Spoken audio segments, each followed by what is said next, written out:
The Quiet Frontier. The galaxy had a word for species like humanity: developing, and it was not a compliment.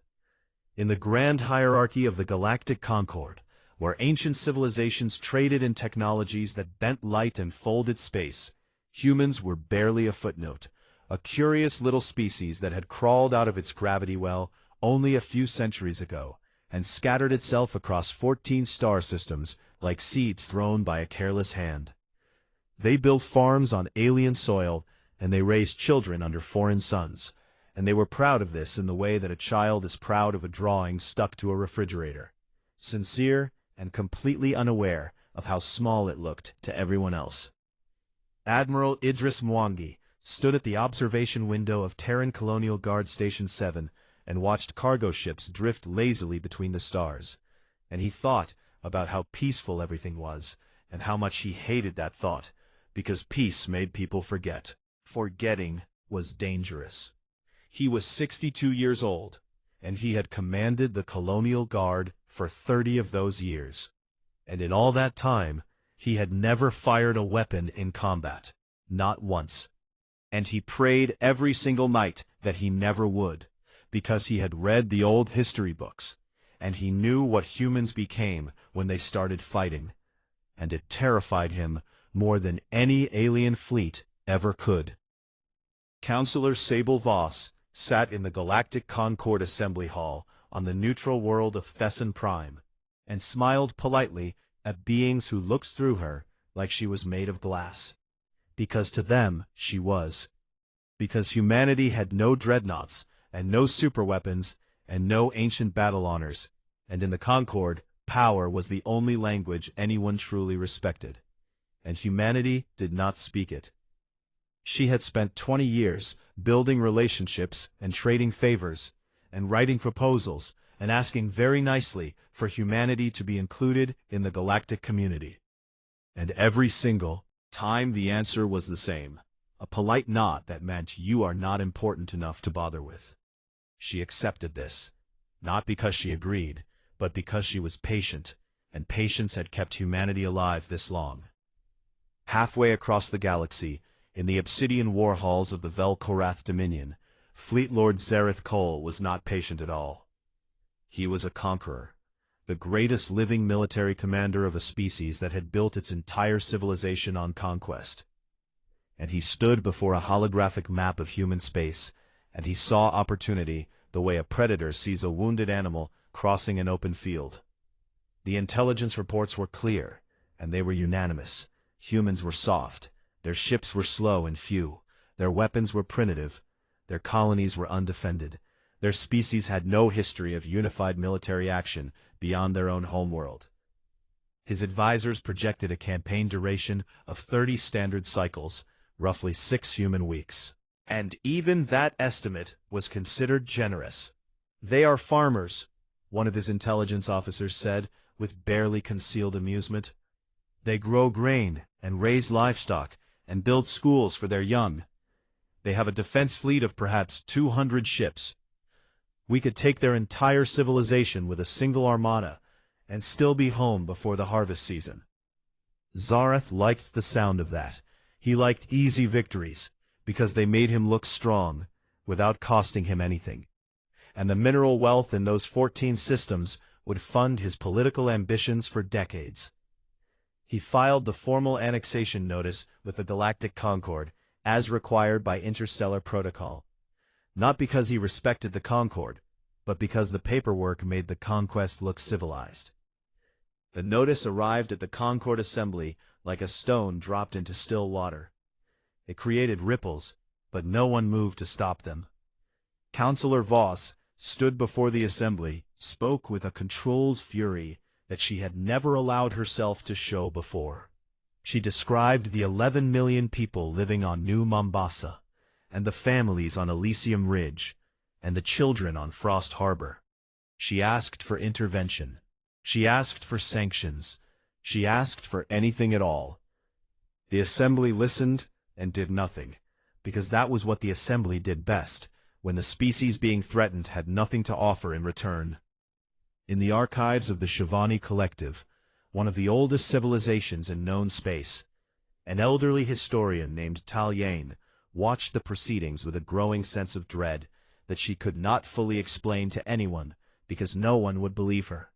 She had spent the last 40 years studying humanity, not their technology or their politics, but their history, the real history, the unedited blood-soaked record of what this species had done to itself long before it ever reached the stars. Trenches of their First World War, where millions died fighting over meters of mud. She had read about the firebombing of their cities in the Second. She had read about the atomic weapons they built and used on civilian populations, not once, but twice in the same week. She had read about their genocides and their revolutions and their endless capacity for organized violence on a scale that made Velcorath conquest look almost gentle by comparison. And the thing that frightened her most was not the violence itself, but what came after. Because every single time humanity tore itself apart, it put itself back together and came out stronger and more dangerous than before. As if destruction was not an ending for them, but a form of evolution. She requested an audience with the Velcorath ambassador, a tall, scarred reptilian who looked at her the way one looks at a senile grandparent telling stories that no longer matter. "You do not understand what you are about to do," she told him quietly. "You see a species that builds farms and schools, and you think this means they are weak. But I have read their records. I have studied what they call their world wars. They split the atom and used it to burn 2 cities full of civilians to ash. And then 3 days later they did it again to a different city, just to make sure the message was clear. This is not a species that learned violence.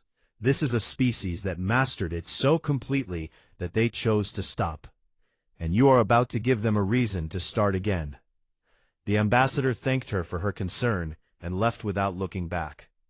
3 weeks later, the Velcorath 3rd Expeditionary Armada, 4,000 warships arranged in perfect predatory formation, jumped into the Kepler 442 system, and the stars above New Mombasa filled with the silhouettes of alien dreadnoughts. The colony's communication arrays lit up with a single transmission broadcast on every frequency. The governor of New Mombasa, a former schoolteacher named David Okafor, looked at the sky full of warships, and then looked at the 11 million people depending on him, and he opened a priority channel to Earth and said 5 words that would change the course of galactic history. "They are here. Wake everyone." 8,000 light-years away, Admiral Mwangi received the transmission, and for a long moment he simply stood in silence and stared at the console and felt something ancient and heavy settle into his bones, something that had been sleeping in the blood of every human being since the first of their kind picked up a rock and realized it could be used to kill. He opened a file buried deep in the Colonial Guard's classified archives, a file that had not been accessed in over 100 years, a file whose cover page bore a single word in red letters: Prometheus. He read it once, and then he closed his eyes. The man who had spent 30 years praying for peace was gone, replaced by something older and colder and far more dangerous. He picked up the fleet-wide communication device, and his voice carried across every human ship and station and colony in all 14 systems, calm and steady, and absolutely devoid of mercy. "This is Admiral Mwangi. Prometheus is active. All stations prepare for total mobilization. We are going to war." And across the vast quiet frontier of human space, in shipyards and factories and laboratories and schools and hospitals and farms, something stirred, something ancient, something that the galaxy had never seen and could not possibly understand. The day the farms burned. The invasion of humanity's outer colonies took less than 72 hours, and it was brutal and efficient and exactly as one-sided as the Velcorath had predicted. New Mombasa burned first. Orbital bombardment turned the capital city into a crater of glass and ash in under 20 minutes. The Colonial Guard ships stationed in the system fought with everything they had, and it was not nearly enough. 12 human frigates against 4,000 Velcorath warships. They lasted 9 minutes and took exactly 3 enemy vessels with them before every single one was destroyed. Elysium Ridge fell next. Ground forces dropped from the sky in black pods like metal rain, and Velcorath soldiers marched through the colony streets with weapons drawn, expecting surrender. Expecting the soft, terrified submission they had seen from 60 other conquered species before. Frost Harbor did not even get the chance to fight their communications and cut their power grid, and landed troops on the frozen surface before most of the colonists even knew the war had started. Fleet Lord Zarath reviewed the campaign reports from his command ship in Dominion space and felt a warm satisfaction settle over him like a blanket. 3 systems taken, minimal losses. The humans had been exactly as weak as advertised. He dictated a message to the Dominion Senate declaring that the campaign would be concluded within 1 galactic cycle, and that the mineral wealth of the conquered systems would begin flowing to the Dominion within the month. He was wrong about everything. It started small, so small that the first reports were dismissed as errors or exaggerations. On Elysium Ridge, a supply convoy of 6 Velcorath transport vehicles was destroyed by an explosion that came from beneath the road. The investigation revealed that someone had buried mining charges under the pavement. Were built from agricultural fertilizer and construction detonators, materials that any farmer on the colony would have access to. 3 days later, a Velcorath communications relay was hacked and shut down for 11 hours. Not by military software, but by a civilian networking program that had been modified by a 16-year-old girl who had been studying computer science before the invasion interrupted her education. On Frost Harbor, a patrol of 20 Velcorath soldiers entered a residential district and never came out. Their bodies were found the next morning. They had been killed with hunting knives and improvised spears, and in one case, a gardening tool that had been sharpened to a point. The occupation commander on Elysium Ridge, a veteran named Krell Voss, who had overseen the subjugation of 4 other species, sent a report to Fleet Lord Zarath that contained a sentence which would later be studied in every military academy in the galaxy. Civilians are not behaving like civilians. They do not flee. They do not submit. They are learning our patrol routes and our communication frequencies, and our supply schedules. They are adapting faster than any enemy I have encountered in 30 years of conquest. I am requesting reinforcements immediately. Zarath read the report and dismissed it. Civilians were civilians. They would tire and they would break. They always did. Every species broke eventually. He did not understand, he could not understand, that he was not dealing with civilians in any sense that the galaxy recognized. He was dealing with the descendants of a species that had invented guerrilla warfare and perfected it across 10,000 years of killing each other. A species whose farmers had once defeated the greatest empire on their planet by hiding in swamps and shooting at officers. A species that carried resistance in its blood like a genetic memory. But while the colonies fought and bled and refused to die, something far more terrifying was happening 8,000 light-years away on Earth. The Prometheus contingency was not a weapon, and it was not a battle plan. It was something much worse. It was the complete transformation of an entire civilization from peacetime to total war. And it activated with a speed that would later be described by galactic historians as impossible. Within 24 hours of Admiral Mwangi's order, every factory in human space received new production directives. Cargo ship assembly lines were retooled to produce warships. Medical laboratories began manufacturing combat stimulants and field surgery kits. Agricultural processing plants started producing military rations.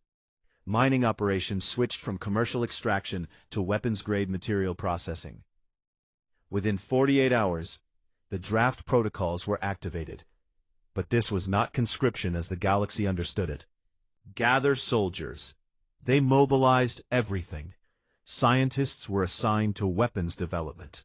Engineers were pulled into shipyard construction. Psychologists were tasked with designing propaganda and psychological warfare programs. Hackers and programmers were organized into electronic warfare units. Logistics experts were given command of supply chains that spanned star systems. Every single useful skill in the entire species was identified and directed toward a single purpose. Within 72 hours, the unlocking began. Deep beneath the surface of Earth, in vaults that had been sealed since the founding of the Colonial Guard, there existed a collection of technologies that humanity had developed and then deliberately hidden away. Not because they did not work, but because they worked too well. Because they were too dangerous. Because the people who built them looked at what they had created and decided that no civilization should ever use these things unless survival itself was at stake. Project Fenrir, autonomous drone swarms designed to hunt and destroy supply ships. Thousands of small unmanned craft that operated as a pack, learning and adapting and coordinating without any human input. Mechanical wolves that could starve an entire fleet.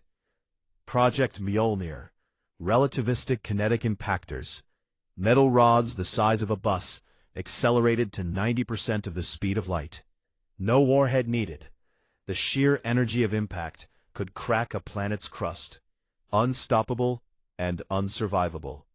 Project Loki, artificial intelligence systems designed for one purpose only, to infiltrate enemy communications and destroy them from the inside, to impersonate commanders and issue false orders, to create paranoia and confusion and terror, to turn an enemy's own chain of command into a weapon against itself.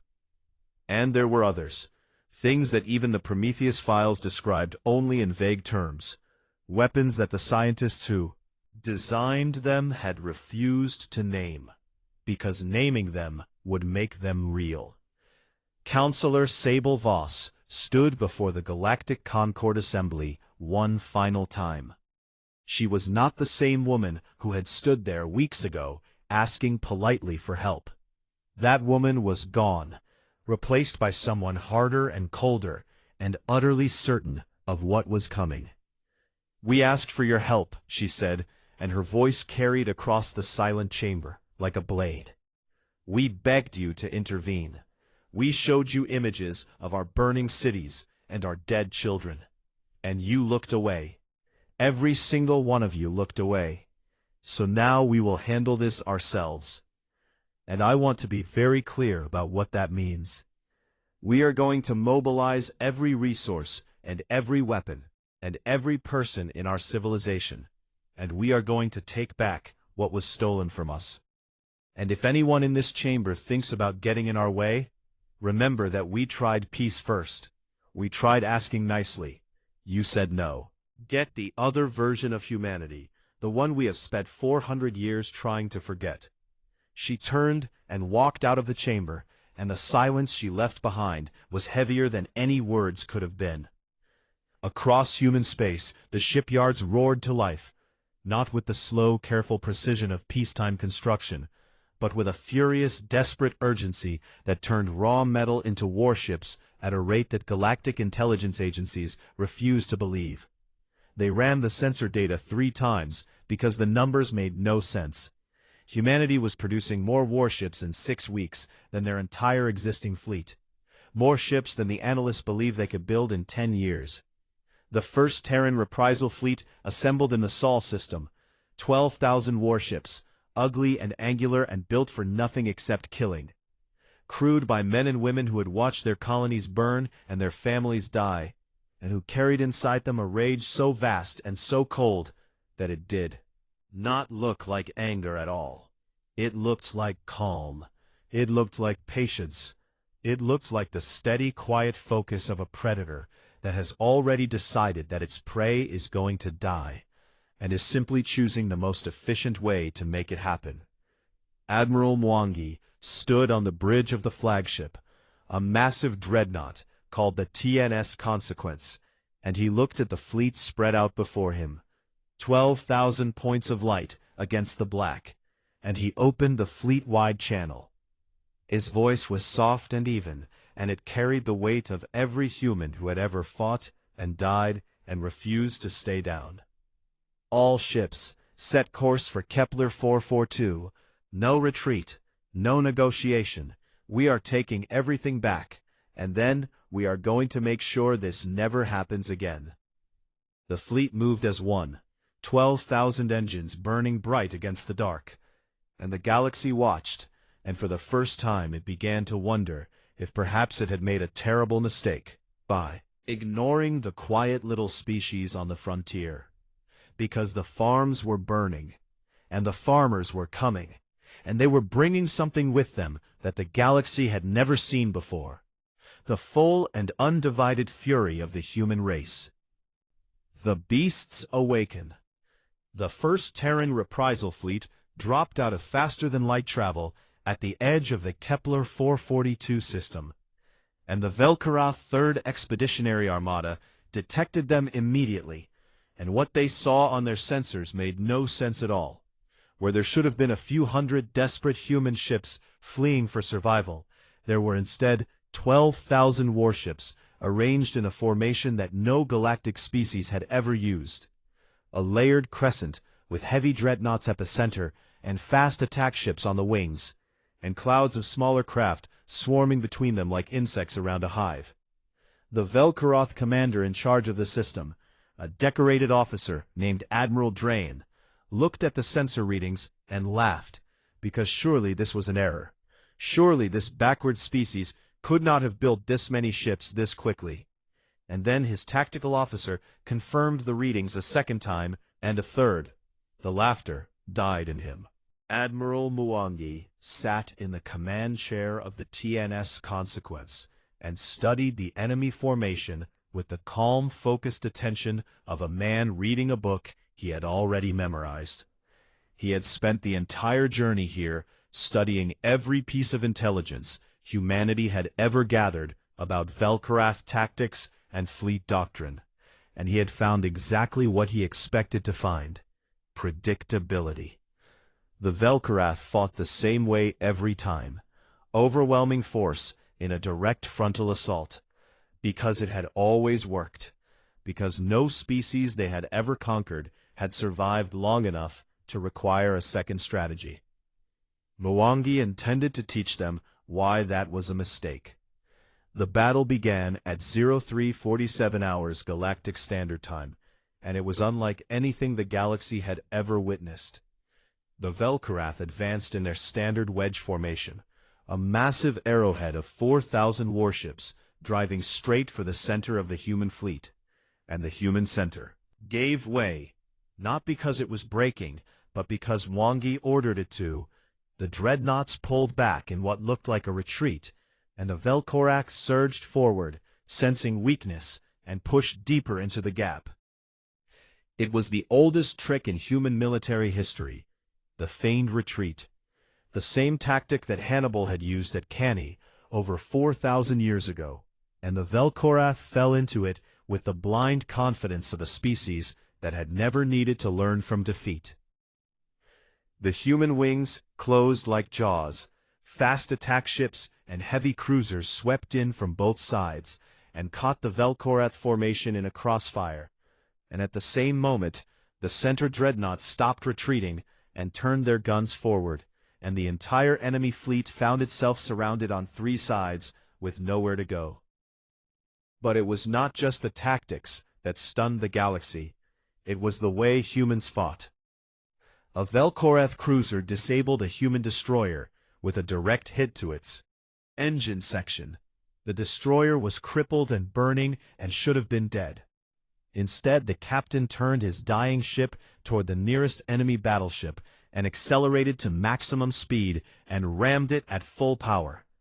The explosion destroyed both vessels, and before the debris had even stopped spinning, two more human ships were already moving into the gap. Human fighter pilots flew their small craft directly into the exhaust ports of enemy dreadnoughts, not because they had no other options, but because they had calculated that one fighter for one dreadnought was an acceptable trade. The math was simple and horrifying. Humans were willing to die if the exchange rate was favorable. Electronic warfare ships, positioned at the rear of the fleet, began broadcasting on every Velcorath frequency. Not jamming, but talking. The Loki systems had learned enough of the Velcorath language and command structure to impersonate officers. False orders rippled through the enemy fleet. Ships turned on each other. Formations broke apart. And through the chaos, the steady, calm voice of the AI whispered into every Velcorath headset, a simple question, over and over. Who is giving you orders? Are you sure?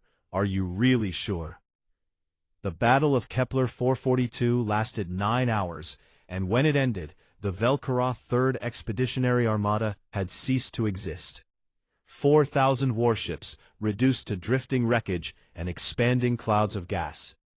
The humans lost over 2,000 ships of their own, and they did not care. They had more being built every single day. Admiral Drayan survived the battle. His flagship was captured by human marines, who cut through the hull with boarding torches and fought their way to the bridge with rifles and knives and bare hands. Drayan later reported that the humans who captured him did not look like soldiers of a developing species. They looked like something out of a nightmare, focused and relentless and utterly without fear.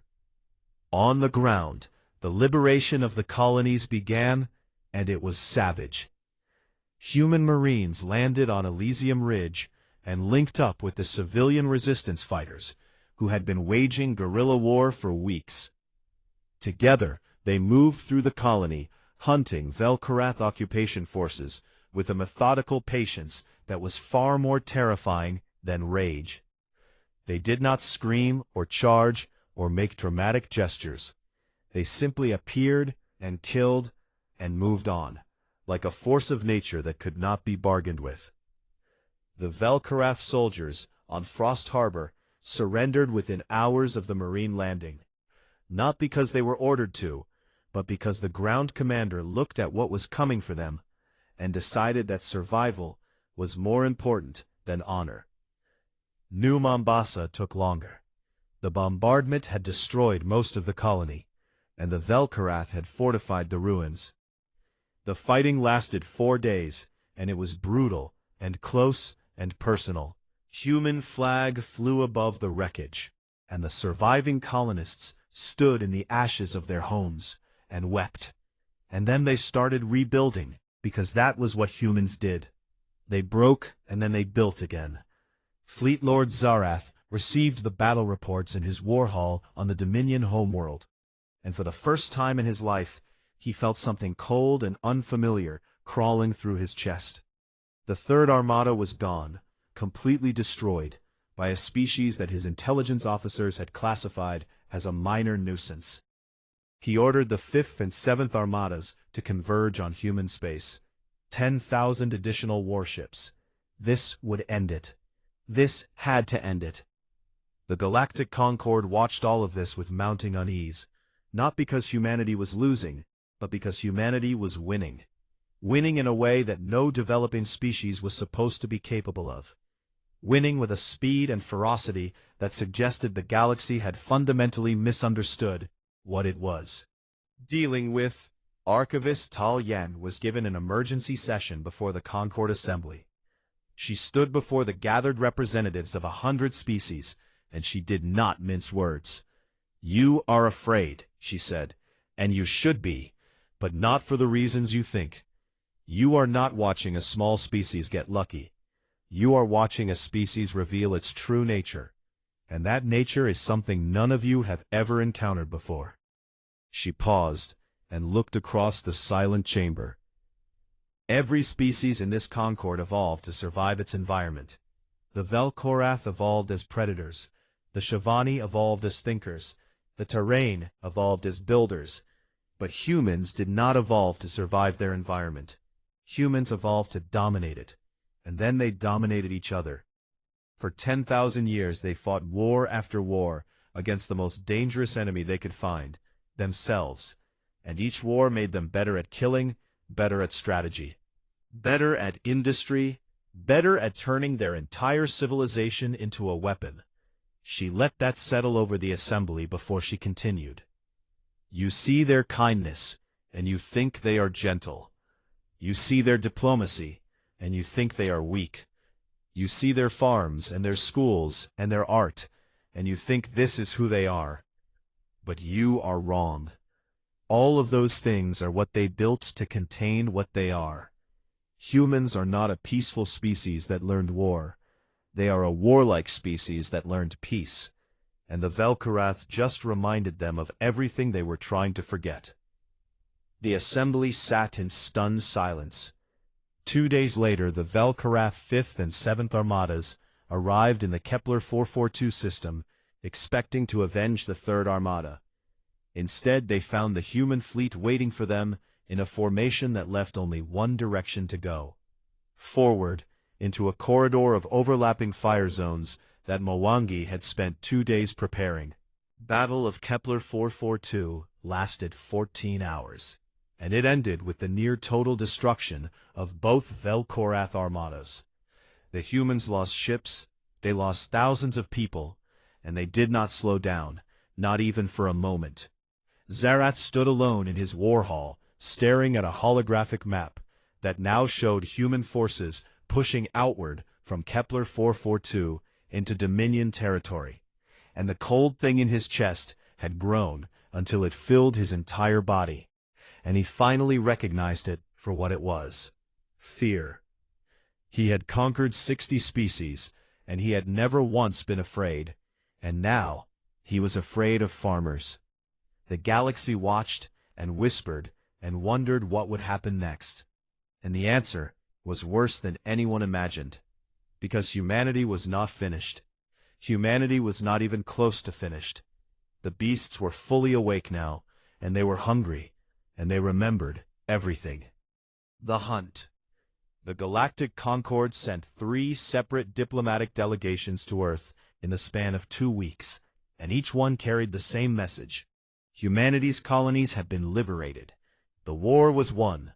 It was time to negotiate a ceasefire and let the galaxy return to the comfortable order it had known before. Each delegation was received politely, and each delegation was told the same thing: no. Counselor Sable Voss, now carrying the title of Wartime Director of External Affairs, sat across from the 3rd delegation and explained the situation in words that left no room for interpretation. They bombed our farms, they murdered our families, they burned our cities while your Concord watched and did nothing. And now you come here and ask us to stop, to shake hands and sign papers and pretend that everything is settled. But it is not settled, not even close, because the Velcorath Dominion still exists, their shipyards still stand, their war machine is still intact, and as long as that is true, our people are not safe. So we are going to keep going until we are certain, absolutely certain, that they can never threaten us again. The lead diplomat, a tall insectoid being from the Terrene Assembly, asked what that meant in practical terms. Voss looked at him with eyes that had not softened since the day the first colony burned. It means we are going to dismantle them. The Terran reprisal fleet, now numbering over 30,000 ships as new vessels poured out of human shipyards every single day, crossed the border into Velcorath's sovereign territory, and what followed was not a war in any sense the galaxy recognized. It was a hunt. Humanity did not advance in a single line or push toward a single objective. They moved like water flowing into cracks. Dozens of smaller fleets spreading across Velcorath's space, each one targeting something specific, each one executing a piece of a larger strategy, so complex that galactic military analysts spent weeks trying to understand it before they gave up. The Fenrir drone swarms were deployed first, hundreds of thousands of autonomous machines released into the shipping lanes of the Dominion, like wolves turned loose in a sheep pen. They did not attack warships. They attacked supply ships, fuel transports, ammunition carriers, food convoys. They attacked the invisible infrastructure that kept an empire running. And within weeks, the Velcorath war machine began to starve. Then came Mjolnir, the relativistic kinetic impactors, metal rods fired from launchers positioned light years away and accelerated to 90% of light speed. They carried no explosives because they did not need any. The sheer energy of impact was equivalent to a nuclear detonation, and they were aimed at every major Velcorath shipyard and military installation in the outer territories. There was no defense against them, because by the time you detected them, they had already arrived. One moment a shipyard was building warships, and the next moment there was nothing but a crater glowing with the heat of a small sun. And through it all, Loki whispered. The AI systems had fully infiltrated the Velcorath communication networks, and they were destroying the Dominion from the inside. False orders sent entire fleets to the wrong systems. Fabricated intelligence reports convinced commanders that their allies had betrayed them. Paranoia spread through the officer corps like a disease. Commanders stopped trusting orders from their own headquarters because they could no longer tell which orders were real and which had been planted by the invisible enemy in their networks. The Velcorath began to fracture, not from military defeat alone, but from the systematic destruction of everything that held their empire together. Their supply lines, their communications, their chain of command. Ability to coordinate. One by one, the pillars that supported the Dominion were ticked away, and the structure began to collapse. Fleet Lord Zareth watched his empire crumble, and he raged. He screamed at his officers, and demanded counterattacks, and refused to accept that his species, the conquerors of 60 worlds, could be losing to farmers and teachers and children. In his desperation, he made the worst decision of his life. He ordered raids on the human colony worlds that had not been part of the original invasion. Worlds far from the front lines. Worlds full of civilians who had nothing to do with the war. He sent fast strike groups to burn and kill and terrorize in the hope that it would force the humans to pull their fleets back to defend their territory. The raids hit 3 colonies, Brightwater and Callisto Station, and a small settlement called Haven that had a population of only 40,000 people, mostly families with young children who had moved there because it was supposed to be the safest place in human space. 4,000 people died on Haven, many of them children. Zareth expected the humans to retreat, to pull back their fleets and hunker down behind defensive lines, because that was what every species he had ever fought would have done. Protect the homeland, defend what matters, accept the stalemate. Instead, humanity did the opposite. Within 24 hours of the Haven attack, a new directive was issued from Earth. It came not from the military, but from the civilian government, approved unanimously by every legislative body in human space. It was called Operation Götterdämmerung, and its objective was stated in a single sentence that would be carved into memorial stones for centuries. The complete and permanent dismantling of the Velcorath Dominion as a military, political, and territorial entity. Not defeat, not surrender, not a negotiated settlement, elimination. The total destruction of everything the Dominion was and everything it could ever become. The human war machine did not just continue, it accelerated. Production quotas were doubled and then doubled again. New weapon systems that had been in development for weeks were rushed into deployment. Reserve fleets that had been held back for defense were released to the offensive. And the already devastating advance into Dominion space became an unstoppable tide. Zareth had not forced humanity to retreat. He had removed a last restraint they had, the last voice in the room that said, maybe we have gone far enough. Because when he attacked Haven, he did not just kill 4,000 people.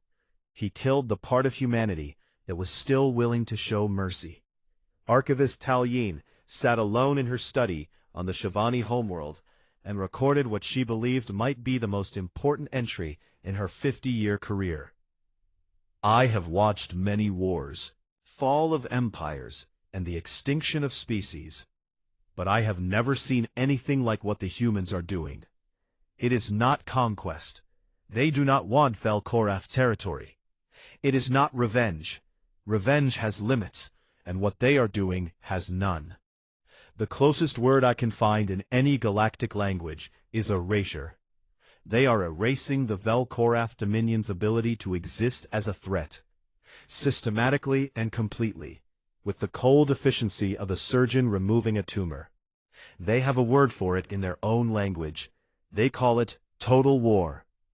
And I have searched every historical database in the collective, and I cannot find an equivalent concept from any other species. Because no other species has ever imagined pouring every single resource of their civilization into the destruction of another. Humans did not invent this concept. They perfected it. They have been practicing it on each other for millennia. The Terran fleet reached the edge of the Velcorath home system after 6 weeks of relentless advance. 6 weeks during which the Dominion lost 70% of its military capacity and 40% of its territorial holdings. 6 weeks during which not a single human commander had accepted a surrender offer, because their orders were clear: do not stop until it is over. Admiral Mwangi sat on the bridge of the TNS Consequence and looked at the sensor display showing the Velcorath homeworld, a planet of 9 billion people, the heart of an empire that had terrorized the galaxy for centuries. And he opened a broadcast channel that reached every receiver in the system. This is Admiral Idris Mwangi of the Terran Reprisal Fleet. I am addressing the Velcorath Dominion Senate directly. You have one standard cycle to surrender unconditionally. This means the complete dissolution of your military, the immediate release of all conquered species, full reparations to every human colony, and the surrender of Fleet Lord Zareth Cole and all senior military commanders to face trial for war crimes against civilian populations. If these terms are not met within one cycle, I will begin the systematic destruction of every military installation in this system. And I will not stop. I will not negotiate. I will not pause. I will reduce your ability to wage war to zero, even if I have to turn every shipyard and weapons factory and military academy on this planet into glass. He paused. You have one cycle. I suggest you use it wisely. In the Dominion Senate chamber, the representatives descended into chaos, screaming and threatening and blaming each other. Zerath stood at the center of the room with his sidearm drawn and his eyes wild, and he swore on the blood of his ancestors that any senator who spoke the word surrender would die where they stood. But his officers were watching the sensor feeds. They could see the human fleet, a wall of ships so vast that it darkened the sky. They reached up and removed their rank insignia and placed them on the table and stepped back, because they had finally understood something that Zareth could not accept. The war was already over. The only question left was how many more would die before he admitted it. The surrender came 17 hours before Admiral Mwangi's deadline, not from Fleet Lord Zareth, but from the Dominion Senate itself, after a group of senior officers restrained Zareth and locked him in a holding cell, and broadcast the unconditional acceptance on every available frequency. The message was simple and stripped of all pride. We accept all terms. Please stop. Mwangi received the transmission and sat in silence for a long time before he responded. Not because he was considering whether to accept, but because he needed a moment to put away the thing inside him that wanted to keep going, the ancient thing that had carried him through weeks of war, the thing that whispered, "There is no such thing as enough." And it took effort, real physical effort, to close that door and lock it and become the man he had been before.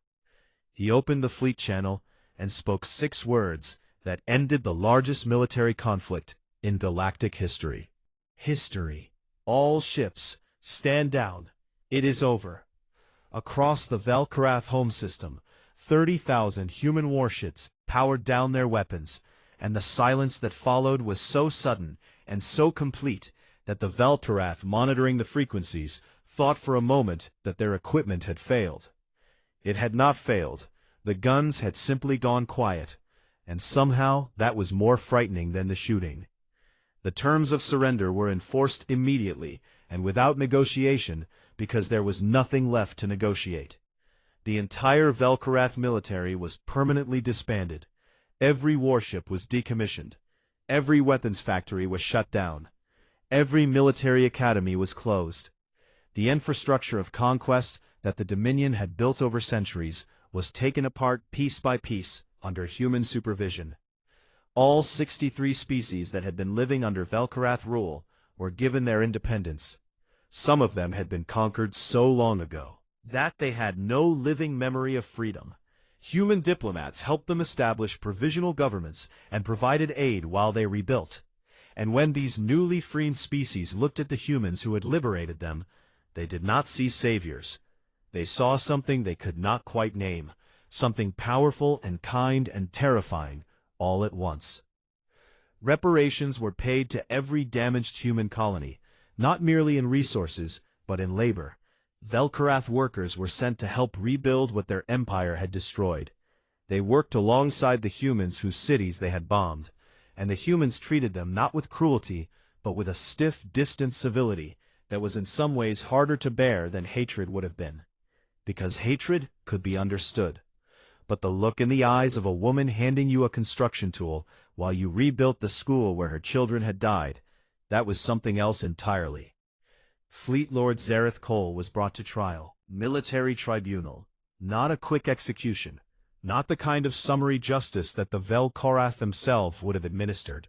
But a full public trial, with evidence and testimony and legal representation and transparent proceedings broadcast across the entire galaxy. This was perhaps the thing that disturbed the galactic community most deeply. More than the weapons, more than the fleet, more than the terrifying speed of human mobilization. It was the trial. Because here was a species that had just demonstrated the capacity to destroy an empire. A species that had built weapons capable of cracking planets, and had deployed AI systems that could dismantle a civilization's communications from the inside. And instead of executing their defeated enemy or subjugating his people, they built a courtroom. They gathered evidence, thousands of hours of testimony, from colonists who had survived the bombardment of New Mombasa, and the occupation of Elysium Ridge, and the raids on Haven. They presented this evidence in an orderly fashion before a panel of judges. They gave Zareth legal counsel and the right to speak at his own defense, and then they convicted him on the evidence and sentenced him to spend the rest of his life in a prison where he would be fed and housed and given medical care. The Taurine ambassador told his government that this was the most frightening thing he had ever witnessed, not because of the trial itself, but because of what it revealed about the human mind. They can wage total war with absolute ruthlessness, and then turn around and build a justice system for the enemy, who tried to destroy them.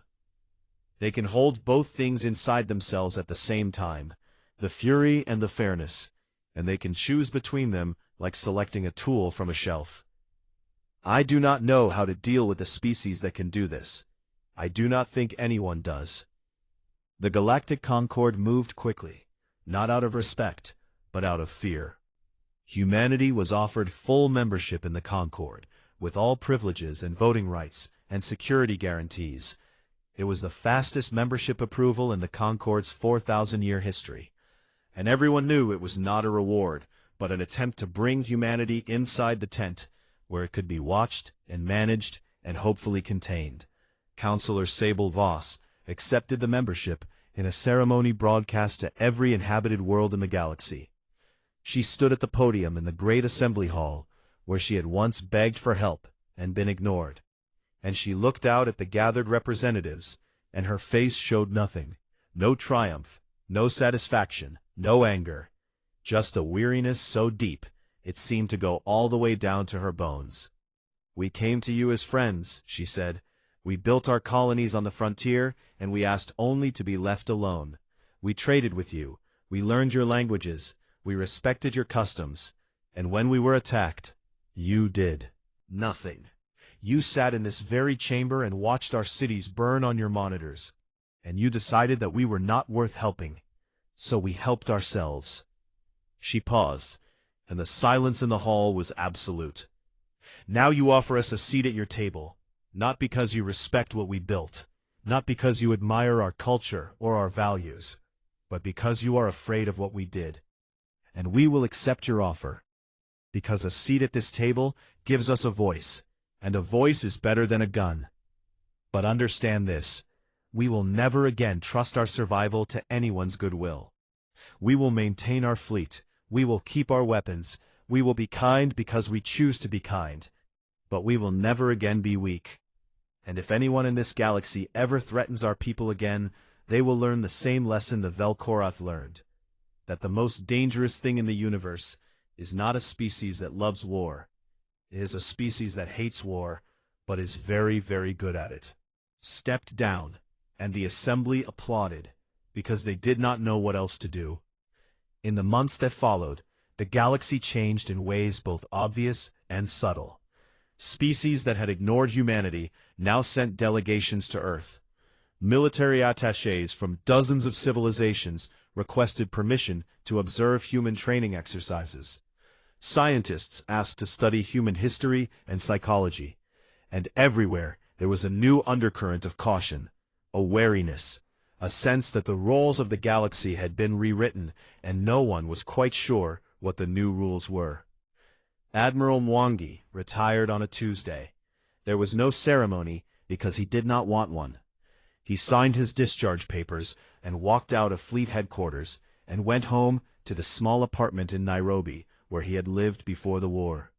He sat on his balcony and watched the sunset over the city, and drank tea, and tried to remember what it felt like to be the man who had never fired a shot. Tracked him down 3 days later and asked him one question: "Do you think anyone will ever attack humanity again?" Mwangi thought about it for a long time, longer than the question seemed to require. And then he smiled, a small, tired smile that carried the weight of everything he had seen and done and ordered. "I hope not," he said. "We would rather build farms." On the Shivani homeworld, archivist Talyin completed the final entry of her historical record of the human Velcorath War, the document that would become the most widely read historical text in galactic civilization, studied in academies and war colleges and diplomatic schools for centuries to come. She sat at her desk and she thought carefully about what she wanted to say, and then she wrote, "In my centuries of study, I have catalogued the rise and fall of 4,000 civilizations. I have seen empires built on strength and cunning and technology and faith. But I have never encountered anything like humanity. They are not the strongest species in the galaxy. They are not the fastest or the oldest or the most advanced. But they possess something unique, something I can only describe as a dormant fire. They carry within them an ancestral memory of violence so deep and so refined and so terrible that they have spent their entire modern history trying to bury it. They build democracies to contain it. They write laws to restrain it. They create art and music and philosophy to transcend it. And for the most part, it works. They live in peace, and they raise their children, and they build beautiful things, and they are genuinely kind." She paused and then continued. "But the Velcorath did not attack a civilization. They attacked a species that spent 10,000 years learning to be gentle. And in doing so, they reminded that species of everything it was before the gentleness. They woke something up, something old, something that remembers every war ever fought, and every weapon ever built, and every empire that thought it was eternal and learned otherwise." She wrote the final lines slowly, because she wanted them to be exactly right. The galaxy has a new saying now. It is spoken in whispers among the elder races, and taught in the first lesson of every diplomatic academy, from the core worlds to the rim. It is the simplest and most important piece of advice that any species can receive. Do not wake the humans. Let them farm, let them build, let them sing their strange songs, and raise their fragile children, and believe that they are peaceful. Because if you make them remember what they really are, then gods help you. No one else will.